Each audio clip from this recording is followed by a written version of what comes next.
Ravi Colours இன்றைய trending பெண்களுக்கான exclusive கலெக்ஷனுடன் kurtis, palazzo pant, Patiala pant, துப்பட்டாக்கள், ஷேப்வேர்கள், நைட்டிகள், பிராண்டட் உள்ளாடைகளும் கிடைக்கும். ரவி கலர்ஸ், நேரு வீதி, ராஜா தியேட்டர் சிக்னல் அருகில், புதுச்சேரி. வணக்கம். முக்கிய செய்திகள். புதுச்சேரியில் வசிக்கும் நரிக்குறவர்களுக்கு விரைவில் வீட்டு மனைப்பட்டா வழங்கப்படும். முதலமைச்சர் ரங்கசாமி அறிவிப்பு. புதுச்சேரிக்கு வருகை தந்துள்ள பாரதிய ஜனதா கட்சியின் தமிழக முன்னாள் மாநில தலைவர் அண்ணாமலை. சிறப்பான வரவேற்பு அளித்த கட்சியினர். புதுச்சேரியில் வாக்காளர் படிவ திருத்த பணிக்காக நடைபெற்ற சிறப்பு முகாம். ஏராளமானோர் பங்கேற்ற பயன். புதுச்சேரி அரசின் விழாவை புறக்கணித்த பழங்குடியினர். நூதன போராட்டத்தில் ஈடுபட்டு கோரிக்கை. நம்ம பாண்டிச்சேரிக்கு ரிலையன்ஸ் ஃபேஷன் வேர்ல்ட் வந்தாச்சு. குவாலிட்டியான பிராண்டட் ஆடைகள் கம்மியான விலையில. எங்க தெரியுமா? அண்ணா சாலை ரத்னா தியேட்டர் பக்கத்துல இருக்க நம்ம ரிலையன்ஸ் ஃபேஷன் வேர்ல்ட் தான். இங்க கலெக்ஷன்ஸ் எல்லாமே ட்ரெண்டுக்கு ஏத்த மாதிரி இருக்கு. இப்போ தீபாவளி மற்றும் ஓபனிங் ஆஃபரா 1999 ரூபாய்க்கு மேல பர்ச்சேஸ் பண்ற அனைவருக்கும் Cello brand dinner set, John Players duffel bag மற்றும் அமெரிக்கன் டூரிஸ்டர் ட்ராலி பேக் போன்ற பரிசுகளும் இருக்கு. Reliance Fashion World number 460 Anna Salai Ratna theatre அருகில், புதுச்சேரி.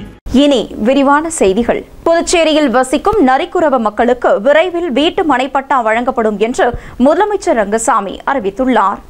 புதுச்சேரி அரசின் ஆதிதிராவிடர் நலம் மற்றும் பழங்குடியினர் நலத்துறை சார்பில் பகவான் பிர்சா முண்டாவின் 150வது பிறந்த நாள் பழங்குடியினர் கௌரவ தின விழாவாக கொண்டாடப்பட்டது.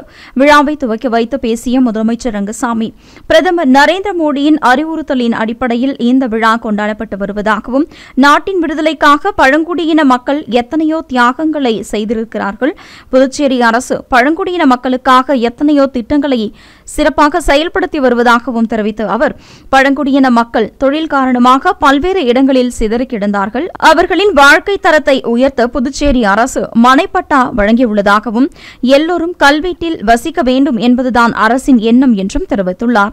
மேலும் பழங்குடியின மக்களுக்கு கல்வீடு கட்ட அரசு மானியம் அளித்து வருவதாகவும், நரிக்குறவர்களுக்கும் வீட்டு மனைப்பட்டா வழங்க நடவடிக்கை எடுக்கப்பட்டு வருவதாகவும் தெரிவித்துள்ளார்.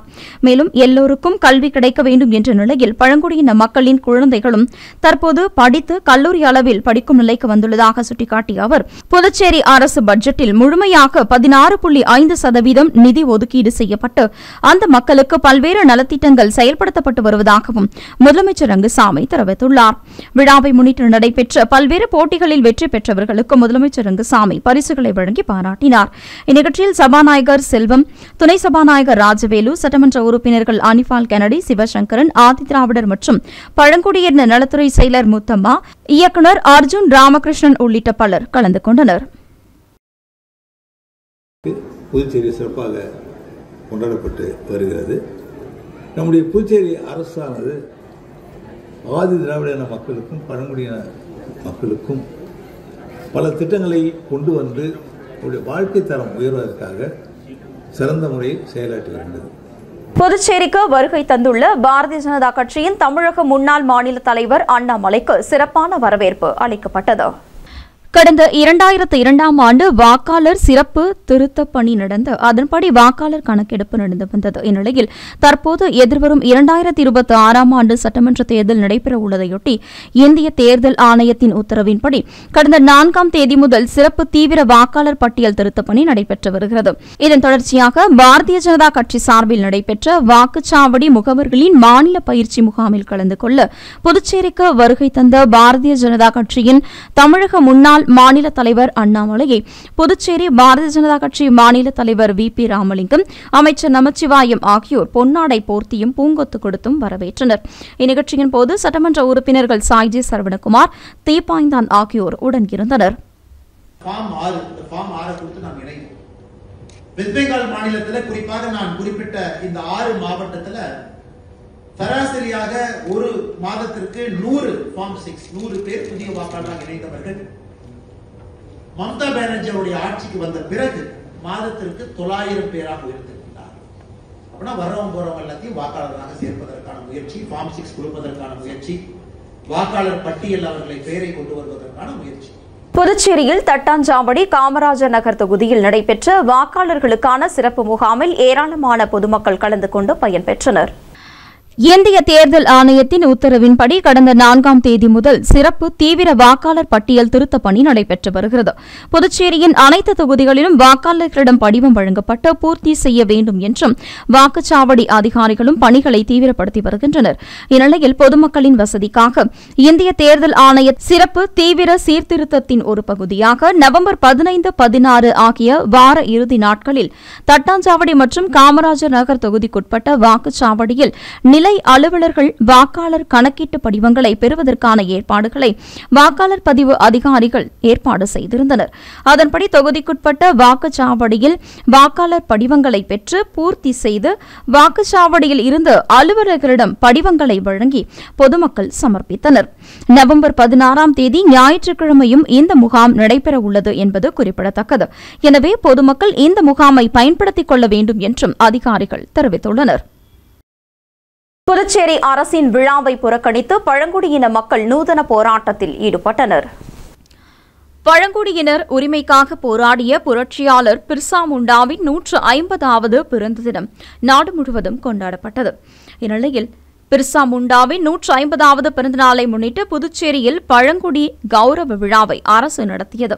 இந்த விழாவை புறக்கணிப்பதாக அறிவித்த பழங்குடியினர் விடுதலை இயக்கத்தின் மாநில செயலாளர் ஏகாம்பரம் தலைமையில் காந்தி சிலை அருகே பழங்குடி இனத்தவரின் மேளதாளங்கள் வாசித்து பாரம்பரிய பாடல்களை பாடி தங்களது எதிர்ப்பை நூதன முறையில் தெரிவித்தனர்.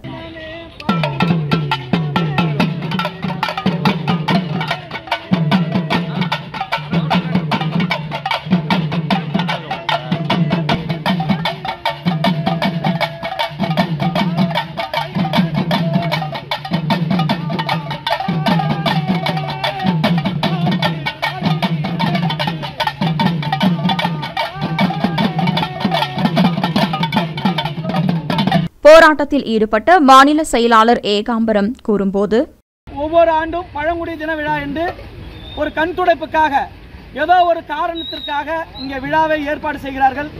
எந்த ஒரு அடிப்படை தேவையும், ஒரு இலவச மனைப்பட்டாவோ இல்லைனா ஒரு சாலை வசதி செய்து தருவதோ, பழங்குடி மக்களுக்கு ஒரு வீடு வாசல் கட்டி கொடுப்பதோ, எந்த அடிப்படை வசதியும் செய்து கொடுக்காமல் வருடந்தோறும் பழங்குடி மக்களின் மாபெரும் தலைவராக இருக்கும் பிர்சா முண்டா அவர்களின் பிறந்தநாள் நவம்பர் 15 மட்டும் பழங்குடி மக்கள் கௌரவ விழா என்று இவர்கள் கொண்டாடுகிறார்கள். இதற்கு பல லட்சம் ரூபாய் அரசு செலவு செய்கிறது. ஆனால் இதனால் இந்த பழங்குடியின மக்களுக்கு ஏதாவது ஒரு பிரயோஜனம் உண்டு என்றால் அறவே இல்லை என்பதுதான் நிதர்சனமானது.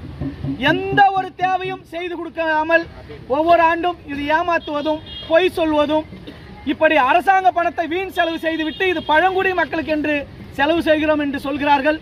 இதை கண்டிக்கும் விதமாக உண்மையான பழங்குடி மக்கள் என்றால் எப்படி இருப்பார்கள், அவருடைய கலாச்சாரம் எப்படி இருக்கும், அவருடைய பழக்க வழக்கம் எப்படி இருக்கும், அவருடைய மோளம் எப்படி இருக்கும், அவருடைய கொண்டாட்டம் எப்படி இருக்கும் என்பதை எடுத்துக்காட்டும் விதமாக இன்று திடீர்னு ஒரு நிமிஷம் ஒரு 5-10 நிமிஷத்துக்கு முன்னாடி தான் யோசித்தோம். அதனால தான் ஒரே ஒரு பகுதியில் இருக்கிற மக்களை மட்டும் கூப்பிட்டு உண்மையான எங்களுடைய இசை எது, எங்களுடைய கொண்டாட்டம் எது காண்பதற்காக தான் இந்த நிகழ்வு.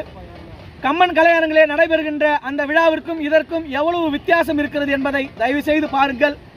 இப்படி அரசு அதிகாரிகளே இந்த மக்களை பின்னோக்கி அழைத்து செல்லும் விதமாக, இந்த மக்களை சுத்தமாக ஒழித்து கட்டும் விதமாக செய்கின்ற வேலை தவறானது. ஒவ்வொரு ஆண்டும் பழங்குடி மக்கள் விழா என்று வைக்கிறார்கள்.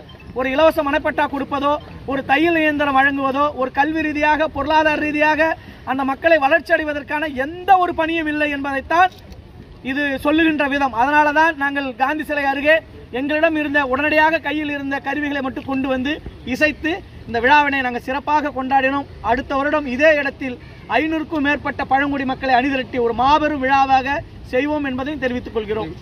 புதுச்சேரியில் வசிக்கும் அனைத்து பழங்குடியின மக்களுக்கும் இலவச மனைப்பட்டாவும் அடிப்படை வசதிகளையும் வழங்க வேண்டும் என்ற கோரிக்கையை வலியுறுத்தி இந்த நூதன போராட்டம் நடந்ததாகவும் அவர் தெரிவித்துள்ளார். இந்த மாதிரி ஒரு ரூம் ஸ்டே, அதுவும் மாடியில இப்படி ஒரு ஸ்விம்மிங் பூலோட ஜஸ்ட் ஃபார் ஹெட்க்கு 1000 ரூபீஸ் சொன்னா நீங்க நம்புவீங்களா? ஒரு பெரிய living hall, dining hall, kitchen and பெட்ரூமோட பக்கவா இருக்க ரூம் ஸ்டே தான் நம்ம NMS கிராண்ட் வியூ. ஃபேமிலிக்கு, கப்பிள்ஸ்க்கு அண்ட் பேச்சுலர்ஸ்க்குன்னு எல்லாருக்கும் ஏத்த மாதிரி எக்கச்சக்கமான ரூம்ஸ் இருக்கு. NMS grand view, number 100 SV Patel சாலை, ஹெரிடேஜ் நகரம், புதுச்சேரி. வில்லியனூர் போக்குவரத்து காவல் நிலையத்தில் முதுநிலை காவல்துறை கண்காணிப்பாளர் தலைமையில் நடைபெற்ற மக்கள் குறை தீர்ப்பு கூட்டத்தில் ஏராளமானோர் கலந்து கொண்டு தங்களின் குறைகளை தெரிவித்தனர். புதுச்சேரி காவல்துறை தலைமையகம் வழிகாட்டுதலின்படி வாரந்தோறும் மக்கள் மன்றம் காவல்துறை உயர் அதிகாரிகள் தலைமையில் நடைபெற்று வருகிறது. இதில் பொதுமக்கள் தங்களின் குறைகளை சுமூகமாக தீர்வு காண்பதற்கு உயர் அதிகாரிகளின் நேரடி பார்வைக்கு சம்பந்தப்பட்ட பிரச்சினைகளை எடுத்துக் கூறி நடவடிக்கை மேற்கொள்வதற்கு சுலபமாக உள்ளதாக பொதுமக்கள் மத்தியில் பேசப்பட்டு வருகிறது. இதன் அடிப்படையில் வில்லியனூர் போக்குவரத்து காவல் நிலையத்தில் மக்கள் மன்றம் நிகழ்ச்சி புதுச்சேரி முதுநிலை காவல் கண்காணிப்பாளர் நித்யா தலைமையில் நடைபெற்றது. இதில் போக்குவரத்து மேற்கு காவல் கண்காணிப்பாளர் பக்தவச்சலம், வில்லியனூர் போக்குவரத்து ஆய்வாளர் சண்முகம், உதவி ஆய்வாளர்கள் முத்துக்குமரன், சந்திரசேகர் ஆகியோர் முன்னிலையில் நடைபெற்ற மக்கள் மன்றம் நிகழ்ச்சியில் சுற்றுவட்டார பகுதியில் இருந்து ஏராளமான பொதுமக்கள் கலந்து கொண்டு போக்குவரத்து சம்பந்தமான பல்வேறு குறைகளை கூறி உடனடி தீர்வு காண வேண்டும் என்று கோரிக்கை வைத்தனர். இதனை கேட்டறிந்த முதுநிலை காவல்துறை கண்காணிப்பாளர் நித்யா பொதுமக்களின் குறைகளின் அடிப்படையில் விரைந்து நடவடிக்கை எடுக்கப்படும் என்று கூறினார்.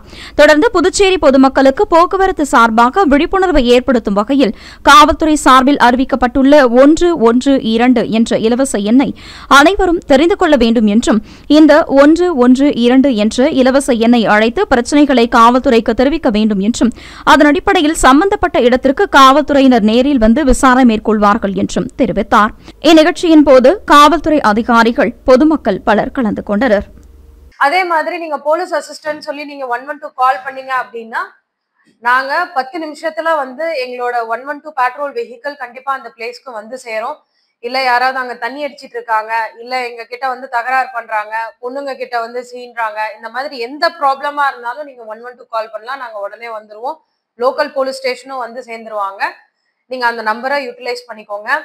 அதே மாதிரி இன்னொரு வேண்டுகோள் என்ன அப்படின்னா, புதுச்சேரியில டிராபிக்ன்றது ரொம்ப மோசமான நிலைமையில இருக்கு அப்படின்றதுதான் எல்லாரோடைய கருத்தும். இதை நாம வந்து பேசிட்டு மோசமா இருக்குன்னு நம்ம சொல்றோமோ தவிர, ஆனா யாருமே வந்து கரெக்டான ரூல்ஸ் அண்ட் ரெகுலேஷன்ஸ் ஃபாலோ பண்றதுக்கு நமக்கு வந்து பிடிக்க மாட்டேங்குது.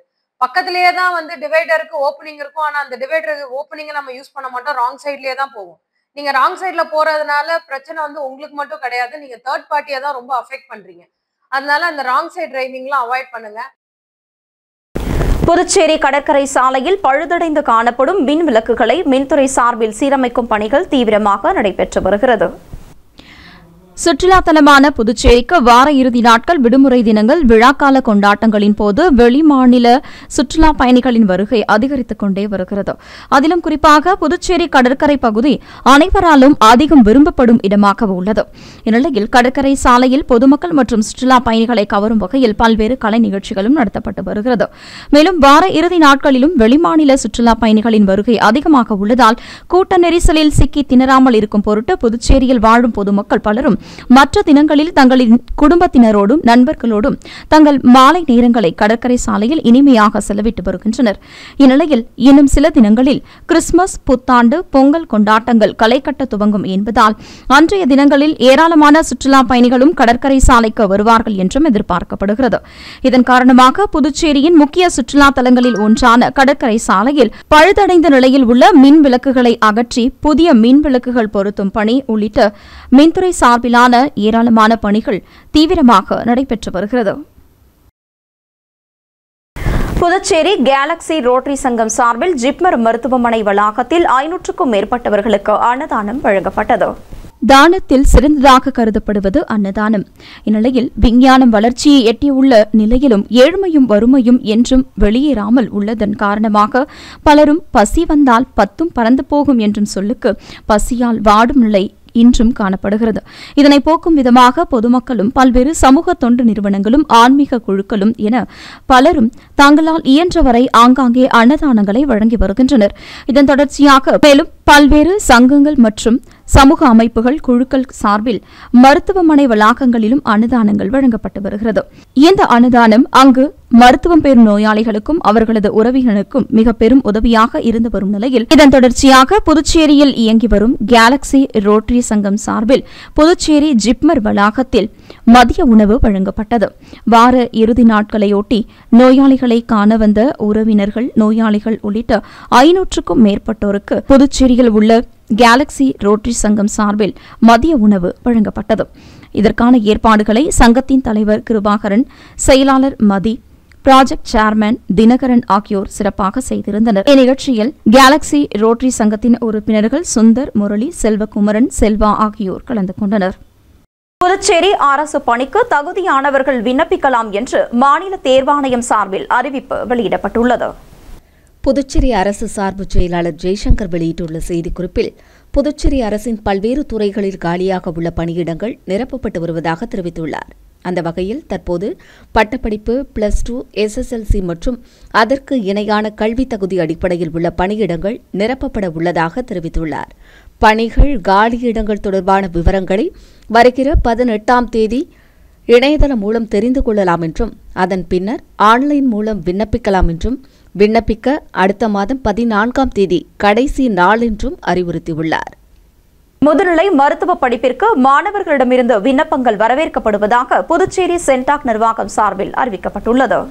புதுச்சேரி சென்டாக் நிர்வாகம் வெளியிட்டுள்ள அறிவிப்பில் முதுநிலை மருத்துவ படிப்புகளுக்கு வரும் 19ஆம் தேதி வரை சென்டாக் இணையதளத்தில் விண்ணப்பிக்கலாம் என்றும் அரசு ஒதுக்கீட்டு இடங்களுக்கு விண்ணப்பிக்க SC ST மாற்றுத்திறனாளிகளுக்கு 1500 ரூபாயும் இதர பிரிவுக்கு 3000 ரூபாய் விண்ணப்ப கட்டணம் நிர்ணயிக்கப்பட்டுள்ளது. நிர்வாக இடங்களுக்கு 5000 ரூபாய் விண்ணப்ப கட்டணம் செலுத்த வேண்டும் என்றும் விண்ணப்ப கட்டணத்தை net banking, debit card, credit card, UPI, Bharat quick response எனும் BQR வழியாகவும் செலுத்தலாம் என்றும் தகுதியானவர்கள் உடனடியாக விண்ணப்பிக்கலாம் என்றும் சென்டாக் நிர்வாகம் சார்பில் அறிவிப்பு வெளியிடப்பட்டுள்ளது. இனி வருவது புதுவையில் இன்றைய தங்கம் மற்றும் வெள்ளி விலை நிலவரம். இன்றைய தங்கம் வெள்ளி விலை விவரம். புதுவையில் இன்றைய தங்கம் வெள்ளி விலை விவரம் வழங்குபவர்கள் முத்து கோல்ட் ஹவுஸ், பாண்டிச்சேரி. தங்கம் 1 கிராம் 11,465 ரூபாய். இன்றைய தங்கம் வெள்ளி விலை விவரம். வெள்ளி 10 கிராம் 1720 ரூபாய். இத்துடன் AMN செய்திகள் நிறைவடைந்தன. வணக்கம்.